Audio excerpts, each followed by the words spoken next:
Hello दोस्तों, नमस्कार। आज बहुत ही बड़ी खुशखबरी भारत सरकार ने, केंद्र सरकार ने अपन को दी है। एक देश एक परीक्षा, वन नेशन वन एग्जाम की बात मोदी सरकार ने की है। बहुत ही बेरोजगारों के लिए, युवा साथियों के लिए बहुत ही बड़ी घोषणा है। ये 2016 से चर्चा में था कि एक देश एक परीक्षा की बात की जा रही थी और फाइनली मोदी सरकार ने फैसला दे दिया है कि एक देश में क्या होगी, एक परीक्षा होगी। तो देखिएगा एक देश एक परीक्षा में क्या है। तो इस वीडियो को शेयर जरूर करें आप। तो एक देश एक परीक्षा की बात करते हैं, तो इसमें क्या मोदी सरकार ने घोषणा की है। राष्ट्रीय भर्ती एजेंसी, पहली बात मोदी सरकार ये कहती है किसका गठन करती है, तो राष्ट्रीय भर्ती एजेंसी का क्या करती है, गठन करती है। एनआरए के गठन की घोषणा 19 अगस्त 2020 को मोदी सरकार ने कर दी है।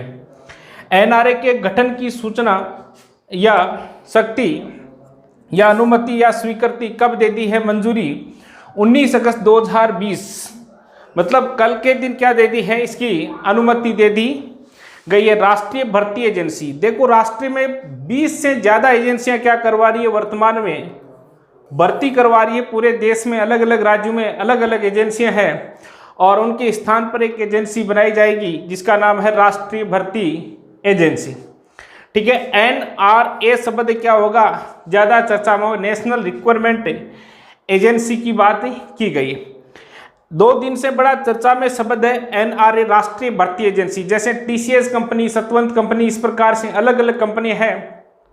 उसी की जगह मोदी सरकार ने एक प्लान बनाया है कि एक क्या होनी चाहिए, एक एजेंसी होनी चाहिए, राष्ट्रीय भर्ती एजेंसी। एनआरए के गठन की अनुमति मोदी सरकार ने 19 अगस्त 2020 को क्या कर दी है, अनुमति दे दी है, स्वीकृति दे दी है। अब देखो ये एनआरए क्या करेगा, इसका क्या फॉर्मेट होगा, किस प्रकार से एग्जाम होगा, क्या आरक्षण होगा, क्या पाठ्यक्रम होगा, किस प्रकार से परीक्षा होगी, किस प्रकार से आप आवेदन करेंगे और इसमें क्या अपन को फायदा होगा, क्या अपन को क्या होगा, नुकसान होगा, इसकी सारी बातें अपन करेंगे।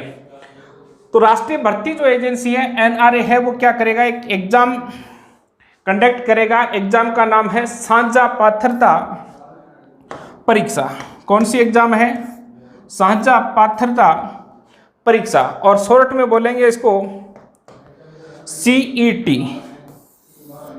ये ध्यान रखना, सीईटी जो साझा पात्रता परीक्षा है, ध्यान रखना सी टेट होता है ना, उसी प्रकार से सीईटी, सी टेट की बात की जाए, आर टेट की बात की जाए, सेम उसी प्रकार से ये टेट की जैसे एग्जाम है जिसका नाम क्या है, सीईटी रखा है, साझा पात्रता परीक्षा नाम इसका रखा है। अब ऐसा नहीं है कि सीईटी के एग्जाम पास करते आपको क्या दे दी जाएगी, ज्वाइनिंग दे दी जाएगी, ऐसा वर्तमान में नहीं। हाँ, आगे ये संभावना बनती है कि सीईटी के आधार पर भी क्या दी जा सकती है, ज्वाइनिंग दी जा सकती है। और मोदी सरकार ने साथ में ये भी घोषणा की है कि कुछ सेक्टरों में, कुछ भर्तियों में सीईटी जिनकी एग्जाम क्लियर है उनको क्या दी जा सकती है, फिजिकल और मेडिकल रिपोर्ट के आधार पर उनको क्या दी जा सकती है, ज्वाइनिंग। हालांकि इस बात का भी पूर्ण रूप से क्या नहीं हुआ है, क्लियर नहीं हुआ है कि किन भर्तियों को सीईटी क्लियर करने के आधार पर क्या दी जाएगी, ज्वाइनिंग दी जाएगी। इस बात का पूर्ण रूप से क्लियर नहीं किया गया। तो सीईटी और करवाएगा कौन, राष्ट्रीय भर्ती एजेंसी सीईटी की एग्जाम करवाएगी। इस सीईटी के आधार पर आपको कोई ज्वाइनिंग वर्तमान में नहीं दी जाएगी, आगामी समय में आपको इस आधार पर ज्वाइनिंग दी जा सकती है। अब सीईटी देखो, बात नेक्स्ट देखो, सीईटी की बात करते हैं। भारत सरकार में लगभग 20 के आसपास एजेंसी है जो क्या करवाती है, भर्ती करवा लेती है। कितनी, 20 एजेंसी है। परंतु सीईटी में वर्तमान में कितनी एजेंसियों को शामिल किया गया है, 3 एजेंसियों को शामिल किया गया है। कितनी एजेंसियों को शामिल किया गया है, 3। एक आपका फेवरेट शब्द आता है एसएससी, एक शब्द आता है आपका रेलवे और एक आता है आपका आईबीपीएस। एसएससी, रेलवे और बैंक, इन 3 जो एजेंसियां हैं, इन एजेंसियों के जो प्री एग्जाम होती है, देखो एग्जाम प्री होती है, प्री के बाद मेंस होती है और मेंस के बाद कुछ में इंटरव्यू होता है, कुछ में लिखित में परीक्षा होती है, सारी बातें। अब क्या है कि ये 3 जो एजेंसियां हैं, कर्मचारी चयन आयोग, स्टाफ सिलेक्शन कमीशन, एसएससी की बात है, रेलवे भर्ती बोर्ड, रेलवे की एनटीपीसी डी ग्रुप ये वैकेंसी आती है, institute of banking personal and syllabus selection, IBPS में जो बैंकों की भर्ती होती है, वो किसके द्वारा ली जाती है? आईबीपीएस। और इन तीनों एजेंसियों में जो प्री एग्जाम होगी वो प्री एग्जाम अब अलग अलग नहीं होगी। अब प्री एग्जाम क्या होगी? एक ही होगी। तीनों की प्री एग्जाम क्या होनी है? एक ही होनी है। आपको इसका सबसे बड़ा फायदा मिलेगा कि आप सीईटी की एग्जाम क्लियर करोगे तो आप एसएससी की एग्जाम दे सकते हो, रेलवे की दे सकते हो और आईबीपीएस की मेन एग्जाम दे सकते हो। और दूसरा फायदा ये होगा आपको इसमें कि तीनों के लिए अलग अलग प्री एग्जाम के लिए फॉर्म अप्लाई नहीं करना पड़ेगा, अलग अलग आपको चार्ज नहीं लगाना पड़ेगा, अलग अलग बार आपको ई-मित्र पर नहीं जाना पड़ेगा। एक ही बार में तीनों की प्री एग्जाम क्या हो जाएगी? क्लियर हो जाएगी।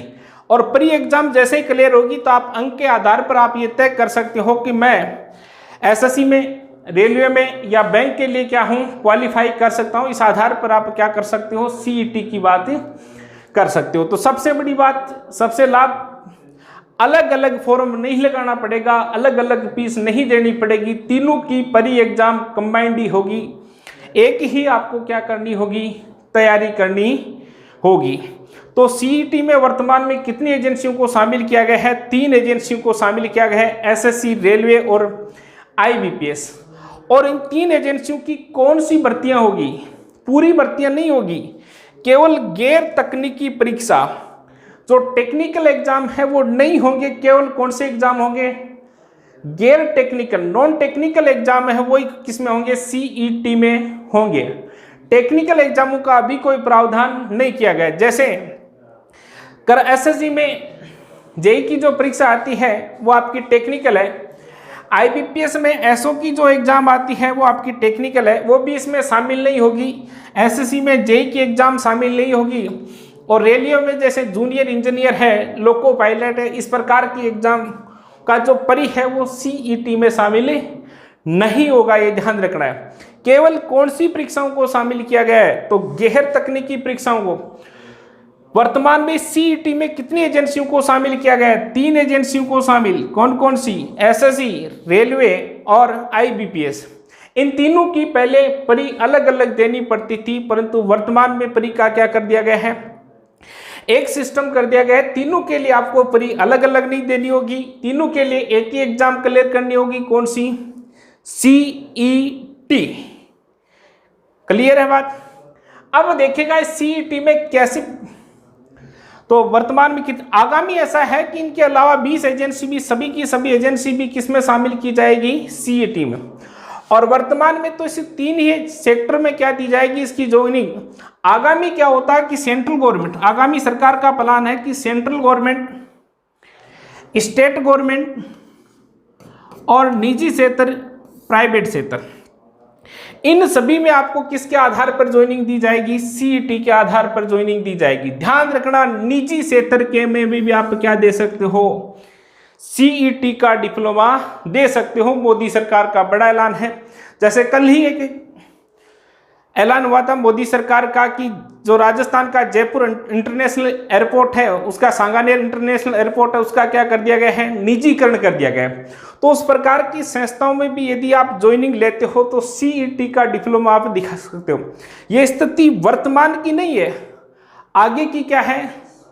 संभावना व्यक्ति की आगे ऐसा किया जाएगा। वर्तमान में तो केवल 3 ही है, एसएससी, रेलवे, आईबीपीएस और केवल कौन सी? गैर तकनीकी परीक्षाओं की बात की गई, नॉन टेक्निकल एग्जाम की बातें की गई है। और आगामी समय में पूरे राज्य में, पूरे देश में हो सकता है, केंद्र सरकार, राज्यों, केंद्र शासित प्रदेश और निजी क्षेत्र में भी सीईटी क्या किया जा सकता है? लागू। तो बहुत ही बड़ा बदलाव है युवा साथियों के लिए, बेरोजगारों के लिए बहुत बड़ा बदलाव मोदी सरकार द्वारा किया गया है। इसमें फायदा आपको तीनों का अलग अलग, आपको फॉर्म अप्लाई नहीं करना है परी के लिए।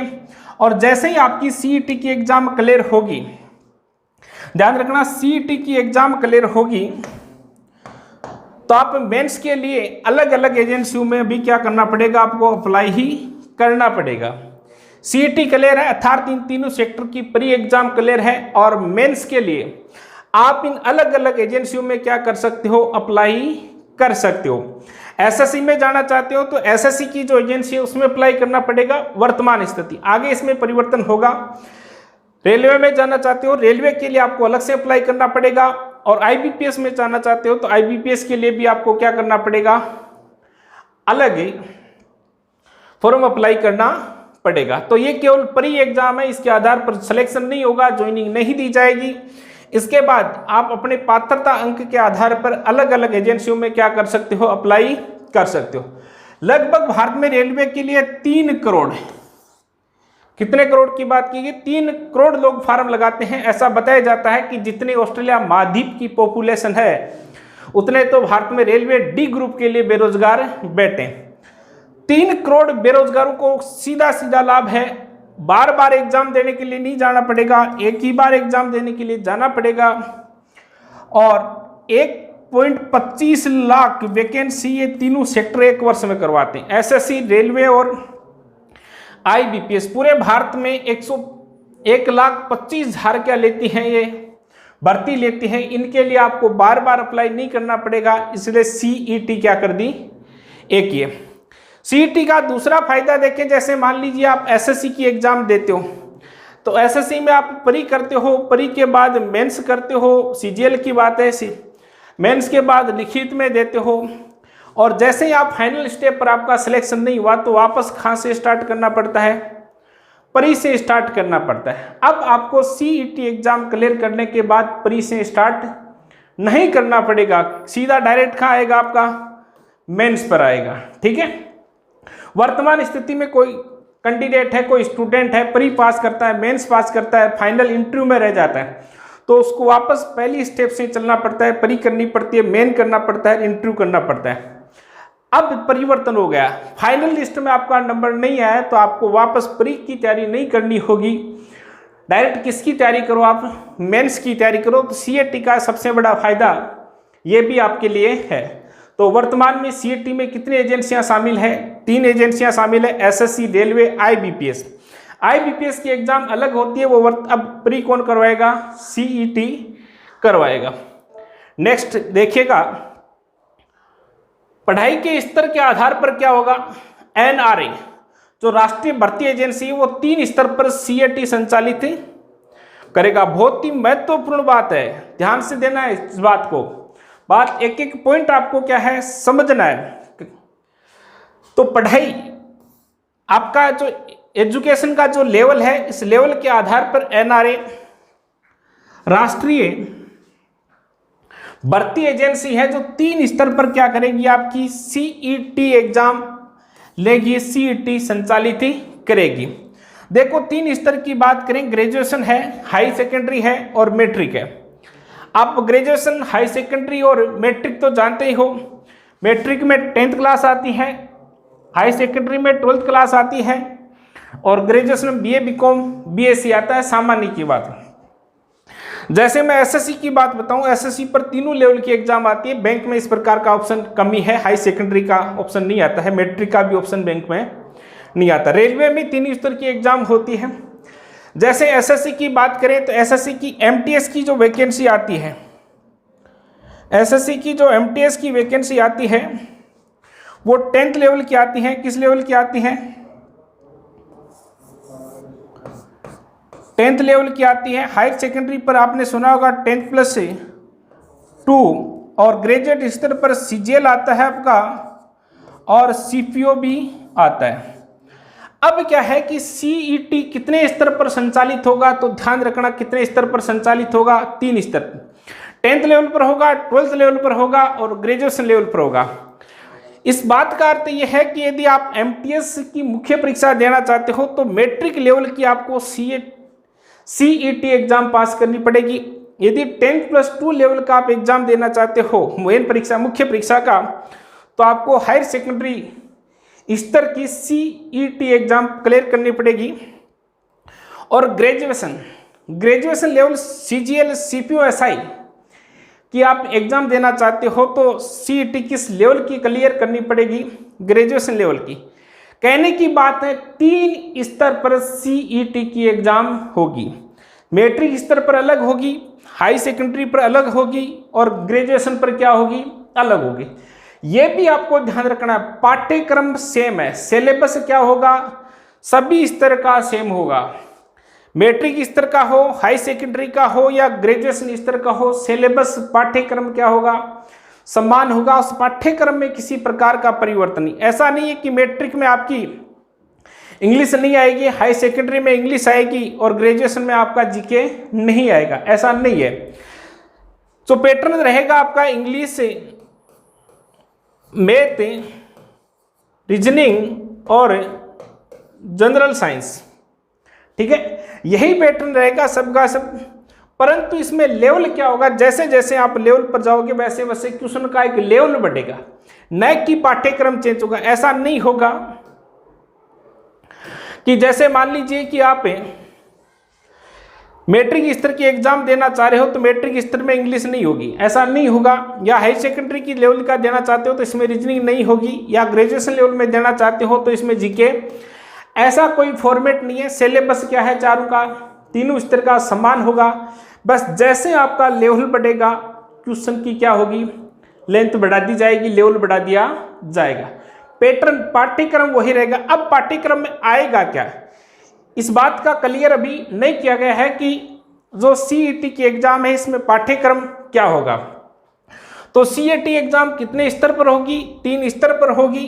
ग्रेजुएशन है, हाई सेकेंडरी है और मैट्रिक स्तर है, ठीक है। पाठ्यक्रम सेम है पर लेवल के आधार पर क्या होगा, पेपर का पैटर्न चेंज होगा, क्वेश्चन का जो लेवल है वो क्या होगा, चेंज होगा। तो यहां तक की बात क्लियर है।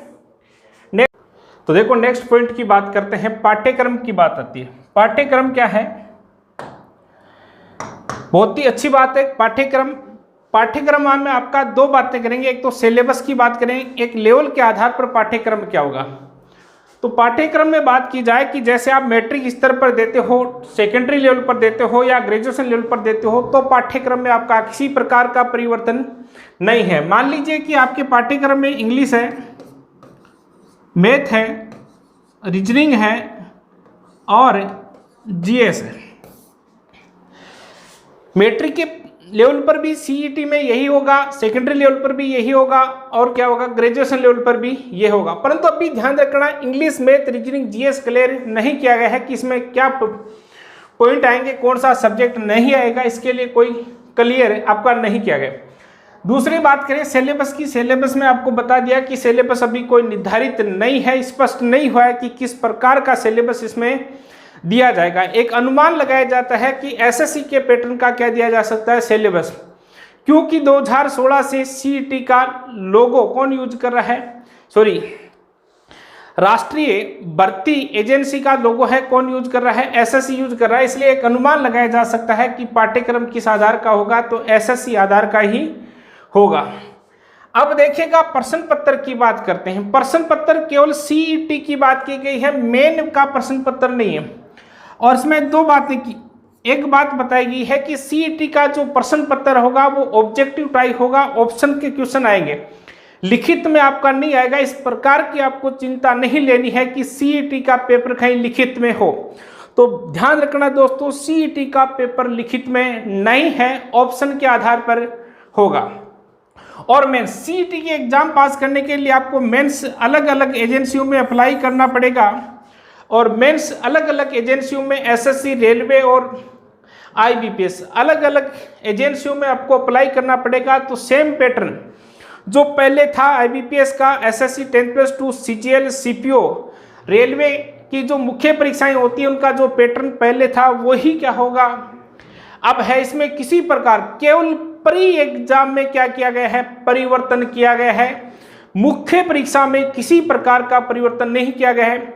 मुख्य परीक्षा वर्तमान में भी वही लेगी जो पहले एजेंसियां लेती थी। इसमें सीईटी या राष्ट्रीय भर्ती एजेंसी नहीं लेगी। हाँ, आगामी ये संभावना बनती है कि राष्ट्रीय भर्ती एजेंसी है जो क्या कर सकती है, इन संस्थाओं की मुख्य परीक्षा भी क्या कर सकती है, ले सकती है। तो पॉइंट क्लियर है आपका।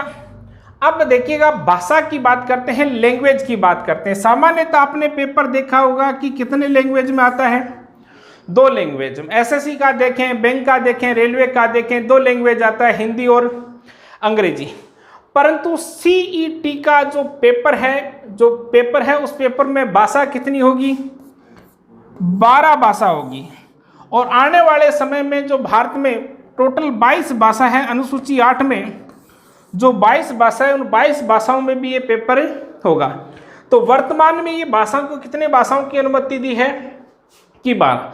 सीईटी का पेपर दक्षिणी भारत का दे, उत्तरी भारत का दे, पेपर कितने टाइप में आएगा, 12 लैंग्वेज में आएगा, 12 लैंग्वेज में आएगा। और 12 लैंग्वेज कौन सी होगी, तो 12 लैंग्वेज वही होगी जो नोट पर लिखी होती है।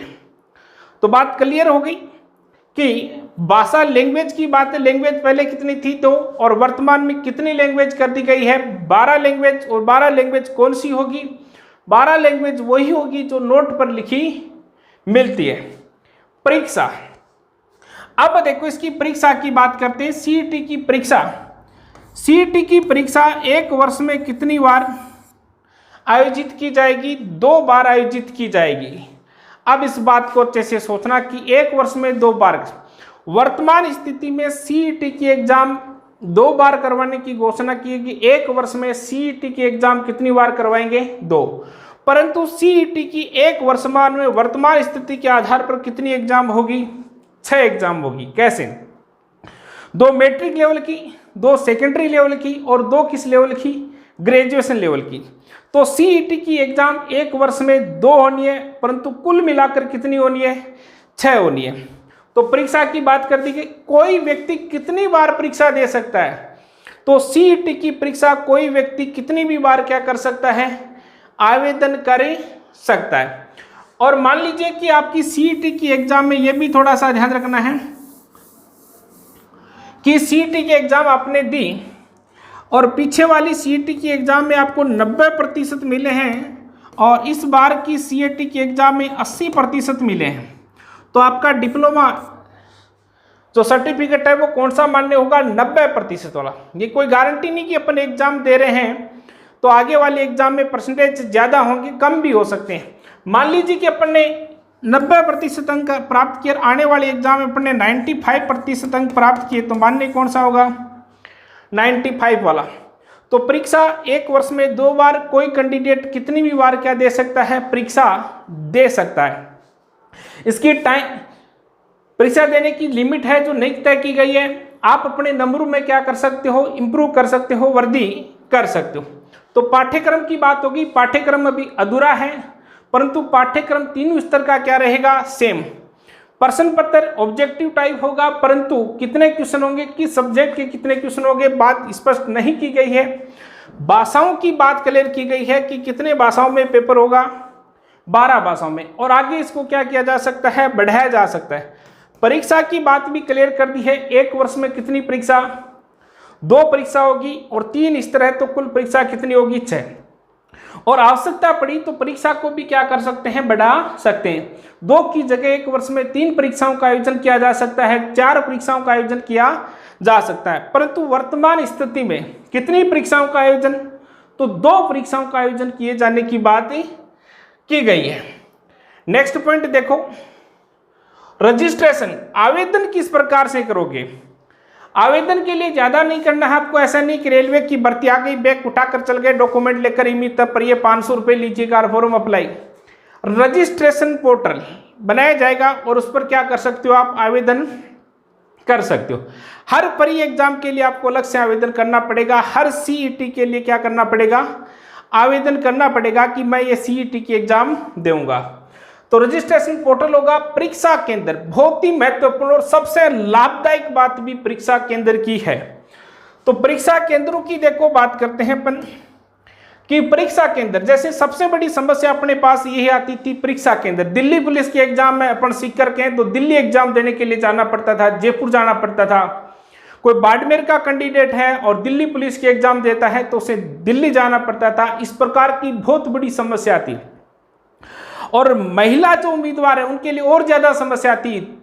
पहले दिन जाना पड़ता था, एक परिवार का सदस्य साथ जाता था, वहाँ कहीं रुकना पड़ता था, बुआ जी को कॉल करते थे, फूफा जी को कॉल करते थे कि हम एग्जाम देने आ रहे हैं। ऐसी समस्या से बहुत बड़ा निजात आपको मिलेगा।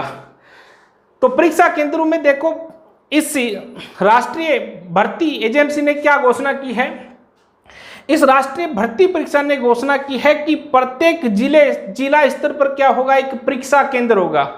एसएससी का परीक्षा केंद्र सीकर में एक बार आया था, उसके बाद कैंसिल हो गया था। नागौर में एसएससी का परीक्षा केंद्र नहीं था, झुंझुनू में परीक्षा केंद्र नहीं था, चूरू में। अब हर जिले में क्या होगा, परीक्षा केंद्र होगा, सीईटी का परीक्षा केंद्र होगा। ठीक है, तो परीक्षा केंद्रों की बात करें तो भारत सरकार ने बहुत बड़ा ऐलान किया है कि 1000 परीक्षा केंद्र होंगे पूरे भारत में, और हर जिला स्तर पर एक क्या होगा, परीक्षा केंद्र होगा। भारत में 700 कुछ क्या है, जिले हैं, डिस्ट्रिक्ट हैं, और 1000 परीक्षा केंद्र। जैसे बड़े सेंटर है, जयपुर है, दिल्ली है, मुंबई, तो वहां परीक्षा केंद्र क्या बना दिए जाएंगे, ज्यादा बना दिए जाएंगे। और परीक्षा केंद्र की सबसे बड़ी बात, आवेदन करते समय आपसे पूछा जाएगा कि आप परीक्षा केंद्र कहाँ लेना चाहते हो, सीकर लेना चाहते हो, जयपुर लेना चाहते हो, जोधपुर लेना चाहते हो, या आपको पूछा जाएगा आप अपने पसंद का क्या कर सकते हो, परीक्षा केंद्र भर सकते हो। और उसी के अनुसार यदि आपको पसंद का परीक्षा केंद्र नहीं मिल पाता है तो उसका नजदीकी परीक्षा केंद्र आपको दिया जाएगा। जैसे सीकर का कोई कैंडिडेट और सीकर परीक्षा केंद्र लेता है और उपलब्ध नहीं हो पाता है तो उसको नजदीकी सेंटर जयपुर दिया जाएगा। ये परीक्षा केंद्र की बहुत ही महत्वपूर्ण, जो ट्रेनों में अनावश्यक भीड़ होती थी, लटक कर जाना पड़ता था, गिर जाते थे, इस प्रकार की समस्या का बहुत बड़ी निजात आपको मिलेगी। किराया जो एक्स्ट्रा लगता था, खर्चा जो एक्स्ट्रा लगेगा, उसमें भी क्या मिलेगी, आपको कमी मिलेगी। आपको बहुत बड़ी ये उपलब्धता बेरोजगारों के लिए मान सकते हो कि कुछ लूटने का जो तंत्र है वो आपके लिए क्या होगा, कम होगा। तो परीक्षा केंद्रों की बात कर दी गई। राष्ट्रीय जांच और राष्ट्रीय भर्ती एजेंसी के अनुसार प्रत्येक जिला स्तर पर एक परीक्षा केंद्र होगा। भारत में कुल परीक्षा केंद्र कितने होंगे, 1000 परीक्षा केंद्र होंगे। और परीक्षा केंद्र फॉर्म अप्लाई करते समय, आवेदन करते समय आप अपना क्या भर सकते हो, परीक्षा केंद्र भर सकते हो। आपकी इच्छा के अनुसार, आपकी सुविधा के अनुसार क्या कर सकते हो। और यदि आपकी सुविधा के, आपका इच्छा के अनुसार जो परीक्षा केंद्र दिया गया है वो नहीं मिल पा रहा तो उसका नजदीकी परीक्षा केंद्र आपको दिया जाएगा। और 177 जिलों में भी परीक्षा केंद्र घोषित करने की सरकार ने घोषणा की है कि उनमें रोजगार को विकसित करने के लिए क्या बनाए जाएंगे, स्पेशल 177 जिलों में परीक्षा केंद्र बनाए जाएंगे। तो परीक्षा केंद्र की पॉइंट आपका कंप्लीट है। वैधता की बात की गई है, यदि आपने सीईटी की एग्जाम पास कर ली तो ये डिप्लोमा कितने दिन के लिए मान्य होगा। तो सीईटी की जो डिप्लोमा है, जो आपका सर्टिफिकेट है, वो कितने दिन के लिए, तो 3 वर्ष के लिए मान्य रहेगा। अब 3 वर्ष कब से अप्लाई होंगे, कब से माने जाएंगे, तो ऐसा नहीं करना है कि जैसे आज आपने फॉर्म अप्लाई किया तो आज से 3 वर्ष, नहीं। आज मान लीजिए आपने परीक्षा दी, आज से 3 वर्ष नहीं। जिस दिन आपके एग्जाम का सीईटी का परिणाम आता है उसी दिन से 3 वर्ष तक क्या होगा, आपका ये सर्टिफिकेट क्या होगा, मान्य होगा। तो पॉइंट कंप्लीट है आपका। अब देखिएगा, जैसे आपको सीटेट की बात करते हैं, एचसेट की बात करते हैं, आरटेट की बात करते हैं, इनका डिप्लोमा 7 वर्ष के लिए मान्य है। एक बार आपने सीटेट की एग्जाम पास कर ली तो कितने वर्षों तक डिप्लोमा आप जेब में डाले रखो, 7 वर्षों तक। उसी प्रकार सीईटी का डिप्लोमा कितने वर्षों तक, 3 वर्षों तक क्या होगा, वैध होगा, मान्य होगा। और कब से होगा, तो परिणाम आने से लेकर 3 वर्ष तक क्या होगा, मान्य होगा। अब देखिएगा नेक्स्ट पॉइंट आता है कि सीईटी का ये प्रावधान कब से प्रारंभ होगा। तो सीईटी का प्रावधान वर्ष 2021 में लागू होगा। अभी घोषणा की गई है 2021, हो सकता है आगे भी हो जाए। 2020 की परीक्षाएं यथावत रहेगी। एनटीपीसी के एग्जाम भी ऐसा बताया जा रहा है कि आपकी अक्टूबर नवंबर में हो सकती है। तो सीईटी परीक्षा वर्ष 2021 में लागू होगी। इसमें ज़्यादा घबराने की आवश्यकता नहीं है, सेम पैटर्न है आपका। और आप तैयारी करते रहें। कोरोना के कारण ये नहीं कि आप घर पर बैठे हैं तैयारी नहीं कर रहे हैं, लगातार अपनी तैयारी क्या रखें, जारी रखें। आगे के लिए आपका बहुत अच्छा फॉर्मेट आ रहा है एग्जाम के लिए।